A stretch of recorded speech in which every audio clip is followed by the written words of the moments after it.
Olha, foi uma noite difícil, mal dormida, mas eu sei, antes de gravar esse vídeo, eu sei que eu preciso ser dedicado, porque você sabe quem que vai estar aqui? O Daniel Condé. Ele não perde um, ele sempre marca presença.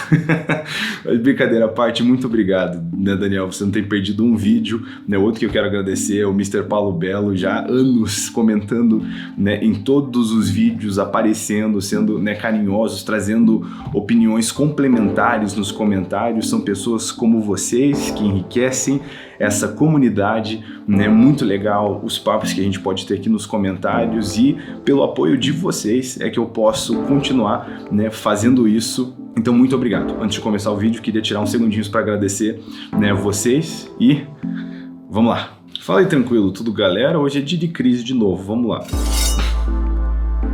Nossa irmãzinha não deixou uma pergunta, eu acho que é mais um comentário, uma cutucada, mas crise na fé. A Bíblia não tem base científica. Então vamos lá, né? Vamos nos aproximar disso até de uma maneira bem filosófica. A Bíblia não tem base científica.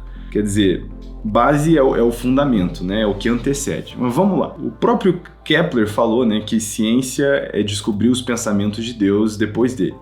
Né? O que é a nossa perspectiva científica, se não nós, né, esses seres, né, aqui no meio do que a gente enxerga entre, né, as maiores estrelas e os menores átomos ou partículas subatômicas, né, a gente se encontra nesse lugar bizonhamente no meio de tudo que a gente observa, talvez porque é o maior que a gente vê, o menor que a gente vê, mas é a nossa observação, e o próprio processo empírico ele nasce do nosso questionamento e a nossa observação. É a gente olhar para o mundo natural, encontrar os padrões e definir alguns termos. Agora, qual que é o problema, né? Então, a gente vai pegar a Bíblia, que é a palavra de Deus, esse Deus que antecede a criação do nosso universo, seguindo de uma perspectiva lógica, né? De fora dele o criou.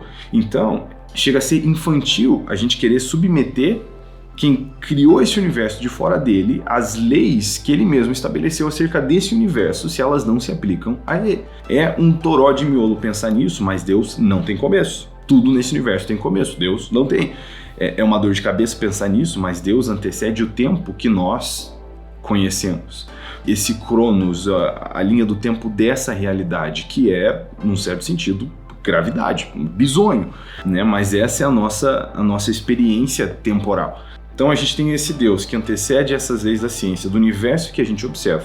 E a Bíblia é a palavra inspirada por esse Deus. Então ele fala de coisas a respeito da criação do universo. E contrário ao pensamento moderno, assim, eu vou dizer moderno, contemporâneo, né, de muita gente que não estuda a Bíblia, falar que a ciência contradiz a Bíblia, a gente tem um vídeo aqui, né, que é a segunda parte de uma série falando do livro Confiável, que fala um pouquinho sobre esse assunto. A ciência da Bíblia é absurdamente precisa. Inclusive, né, se você olha, por exemplo, para a NASA, né, é uma organização muito importante cientificamente falando. Hoje, a NASA chegou na ciência da Bíblia em termos de números de estrelas. Isso aqui volta no canal, né? Mas eu acho que é um bom argumento. Né? Se a gente volta para Hipparcos, ele contou as estrelas, 1022, se eu não me engano. Depois deles, eu acho que uns 300 anos depois, vem Ptolomeu, refuta o pensamento científico, 1026 estrelas. Né? Hipparcos errou por pouco. Aí, 20 anos atrás, a NASA dizia que era mais de 100 mil estrelas, com certeza. Hoje, a NASA chegou em Jeremias.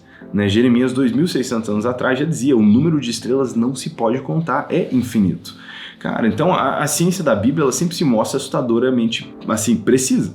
Né? E muitas pessoas sem estudo elas vão vir com coisas que aconteceram, por exemplo, né? Você vai ter uma igreja de épocas medievais defendendo um sistema geocentrista.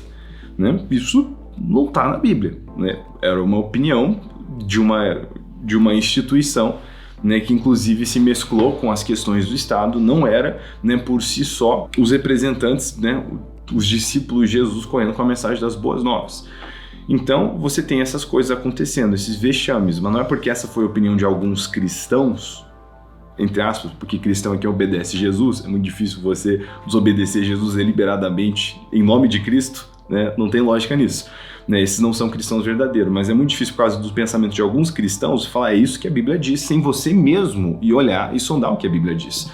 A Bíblia, sendo a palavra de Deus, né, do Deus que antecede a criação, ela não precisa de base científica. A Bíblia é a base, né, para a verdade, para a gente entender como a gente olha para o mundo, né, contando essas coisas para a gente. Algo muito legal que eu vi o Rodrigo Silva dizendo uma vez num podcast, foi falar de uma teoria esqueci o nome do cara, era um russo, eu acho, tinha um sobrenome que parecia russo, dizendo que, assim, com certeza tem que existir civilizações distantes nesse vasto universo que são muito mais avançados do que a gente.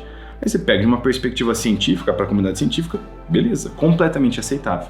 Mas chama esses seres de anjos e demônios, não é, em teoria não é isso.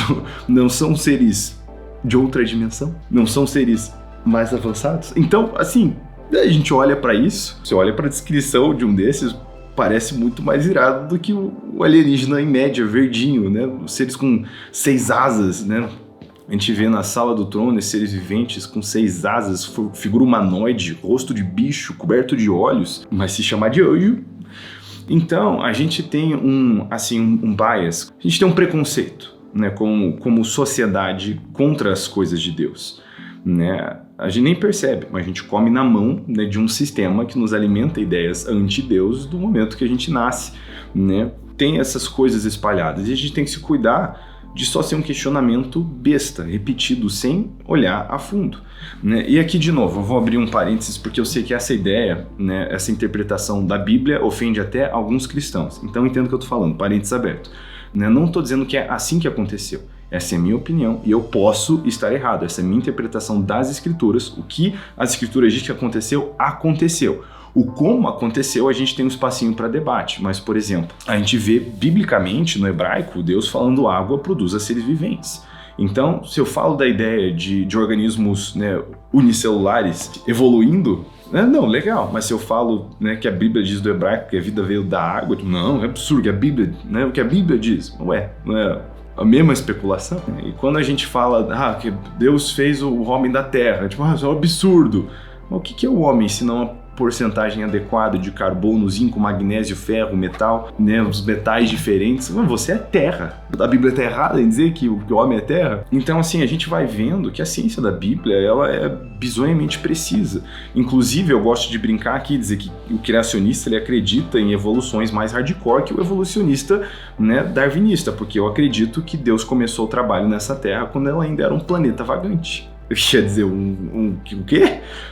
Deus criou o Sol no 4º período de criação, no 4º dia.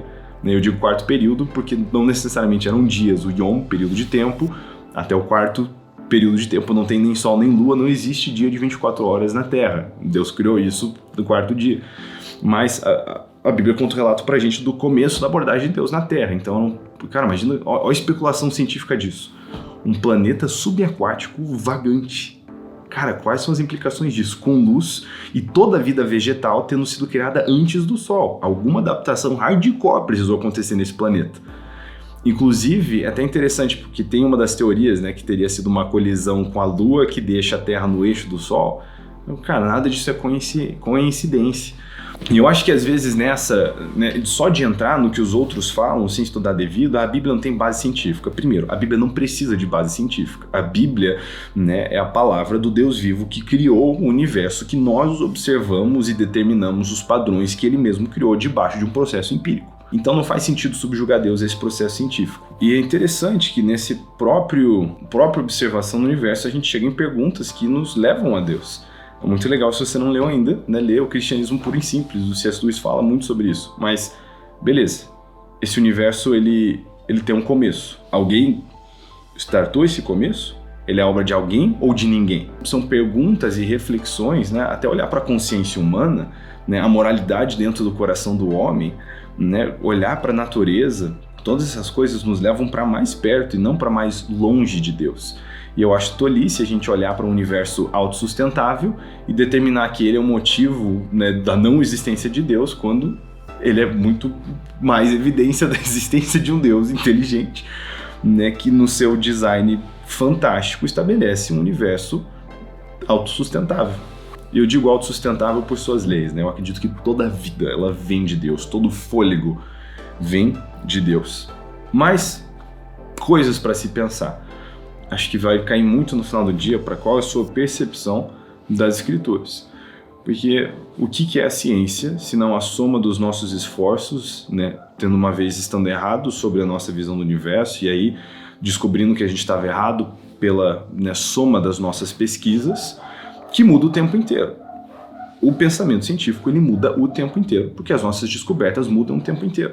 Se você decide que essas descobertas científicas de homens que erram, de contas que podem estar erradas, de descobertas que a gente não fez ainda, que ainda não estão no bolo, e talvez daqui a 10 anos ele vai mudar completamente, se você decide que isso é uma constante confiável para você apostar a sua vida e a sua eternidade, muito corajoso da sua parte. Eu acho, para mim, pessoalmente, né, até analisando estatisticamente falando, para mim é mais tranquilo e mais seguro apostar a minha vida na palavra de Deus, que não muda, não foi alterada ao longo de milênios, ela permanece a mesma mensagem, né? O que Deus falou com seus profetas, o que Deus falou, né, com seus apóstolos, isso é o que foi escrito e foi preservado, e mesmo com o pensamento, né, coisas que, por exemplo, na época, a Bíblia diz, da época de Jó, que Deus não pendurou a terra em nada, um absurdo na época, imagina. Até os egípcios depois, que a comunidade científica gosta de tirar o chapéu pela astronomia, acreditava que a Terra era segurada por 5 pilares. Mas não é isso que diz na Bíblia. Então a Bíblia naquela época já estava melhor em ciência do que ele estava. Aí hoje a gente vai encontrar coisas e vai falar, não sei se a ciência concorda com isso. Dá alguns anos então para a nossa capacidade de estudar a ciência crescer. E a gente mais uma vez, como todas as outras, concordarmos com o nosso Criador em sua ciência. Beleza? Faz sentido? Para mim faz sentido. Eu prefiro apostar minha vida na imutável palavra de Deus. Deus abençoe, a gente se vê no próximo vídeo e eu espero que essa perguntinha possa ter fortalecido a sua fé. Espero que a resposta atenda à pergunta e eu espero que ela levante ainda mais perguntas no seu coração, porque perguntas são portas para a revelação. Deus te abençoe, até o próximo vídeo.